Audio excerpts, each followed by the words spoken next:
La publicitat i, en general, tots els agents socials i econòmics que utilitzen el màrqueting s'han encarregat repetitivament en les últimes dècades de reforçar el missatge de la importància de la individualitat i de l'ego en concret.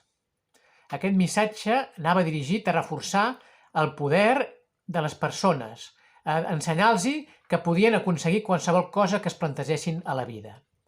Aquest missatge ha portat a una societat disfuncional com la que estem ara, que estem en un carreró sense sortida. La solució és fer el contrari, és fer el que va fer el rei David, que és no pas entregar-se a l'ego, entregar-se a la individualitat, sinó entregar-se al creador de l'univers. D'aquesta manera, quan ens entreguem al creador de l'univers, el creador canalitzarà la seva força i el seu poder a través de nosaltres, i nosaltres ens convertirem en agents d'aquest poder i d'aquesta força. Així doncs, entreguem-nos al creador i adquirirem el seu poder.